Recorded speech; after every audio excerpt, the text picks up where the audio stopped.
Praise the lord. ప్రభువైన యేసుక్రీస్తు నామమున మీ అందరికీ శుభాభివందనములు. మన దిన భాగంలో నుండి రోమీలకు రాసిన పత్రిక 11వ అధ్యాయం 36వ వచనం. ఆయన మూలమున, ఆయన ద్వారాను, ఆయన నిమిత్తమును సమస్తమును కలిగి ఉన్నవి. ఆయన మూలమున సమస్తమును కలిగి ఉన్నవి అనే మాట మనము బయట ఎన్నో ప్రాంతాలకు వెళ్తూ ఉంటాము. కొత్త కొత్త ప్రాంతాలను చూసి చాలా సంతోషిస్తూ ఉంటాం. ఆ కొత్త ప్రాంతాలను చూసి ఆ సృష్టికర్తను ఇంకా వ్యక్తిగతంగా తెలుసుకోవాలని ప్రభు మనకిచ్చాడు. కాబట్టి మనం ఇలాంటి కొత్త అద్భుతము సృష్టిలో ఏవైతే అద్భుతాలు ఉన్నాయో అవి చూసినప్పుడల్లా ఆయన యొక్క అందమైన రూపంని మనం గుర్తు చేసుకొని ఆయనను నూతనమైన విధానంలో ఆరాధించాలని ప్రభు కోరుకుంటున్నాడు. రెండవది, ఆయన ద్వారాను సమస్తమును కలిగి ఉన్నవి. మనకున్న ఏదైనా అది అది ఆరోగ్యమే కానీ, అది పిల్లలే కానీ, అది సంపదే కానీ, అది ఆయన ద్వారానే నీకు కలిగి ఉన్నదని గ్రహించాలి. చాలామంది అంటూ ఉంటారు, నేను ఎంతో విలువైన వస్తువు దేవుడికి ఇచ్చానని.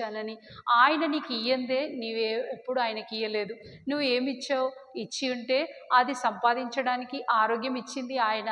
ఇచ్చి ఉంటే అది చేయడానికి జ్ఞానం ఇచ్చింది ఆయనే. కాబట్టి ఆయన ద్వారానే నీకు కలిగి ఉన్నవి. మూడవది, ఆయన నిమిత్తమును. మనము మన పిల్లల్ని చూసి ఎంత సంతోషిస్తూ ఉంటాం కదా. ఆ పిల్లలు ఎదుగుతూ ఉంటే, పెద్దగా అవుతూ ఉంటే, ప్రయోజకులు అవుతూ ఉంటే, కానీ మనము ఆ పిల్లలైనా, ఆ సంపదైనా, ఆ సమయమైనా, ఆ ఆరోగ్యమైనా ఆయన నిమిత్తమే వాడాలని ఆశపడుతుండు ప్రభు. ఆయన దగ్గరికి వస్తే ఖచ్చితంగా దాన్ని రెండంతల ఆశీర్వాదం చేయగలడు. మనకున్న సమయం అది కొద్దిపాటిదైనా, ఎంత కొద్ది సమయం మిగిలి ఉన్నది అన్నా ఆ సమయాన్ని ప్రభుకి ఇచ్చి చూడండి. దేవుడు దాన్ని ఆశీర్వాదంగా మార్చగలడు. మనకున్న పిల్లలు ఇద్దరే అయినా, ఒకరే అయినా, ముగ్గురే అయినా అది మళ్ళీ తిరిగి దేవుడికి ఇచ్చి చూడండి. వాళ్ళు దీవించబడిన సంతతిగా ఉంచబడతారు. ఒకవేళ అలాంటి గర్వము అనవసరమైనది మన మనసులో ఉంటే దయచేసి ఇది తీసివేయాలని ఆశపడుతున్నాం. మీరు కూడా ఏకీభవించి ఈ మాటను సమ్మతించి, నీకున్న దేన్ని బట్టైనా నువ్వు గర్విస్తూ ఉంటే కాదు, అది ప్రభు కొరకే నేను వాడతా అని సమ్మతిస్తే నాతో కలిసి మీరు కూడా ప్రార్థన చేయగలరని మనవి. ప్రార్థన చేద్దాం.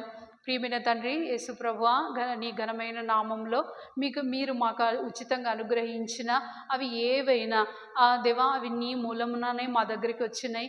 నీ ద్వారానే మాకు ఇవ్వబడ్డాయి. నీ నిమిత్తమే మేము తిరిగి ఇవ్వాలని ఆశపడుతున్నాం. ఎన్నో విధాలుగా దేవా, మా సొంత ఏర్పాట్ల మీద, మా సొంత సామర్థ్యత మీద గర్విస్తూ వచ్చాం. దేవా, దయతో అలాంటివి మాలో నుంచి తీసివేసి నీకు సమస్త మహిమ ఘనత ఆరోపించినట్లుగా మమ్మల్ని చేయమని ప్రార్థిస్తూ యేసుక్రీస్తు ప్రభు అయిన పరిశుద్ధమైన నామంలో ప్రార్థిస్తున్నాం తండ్రి.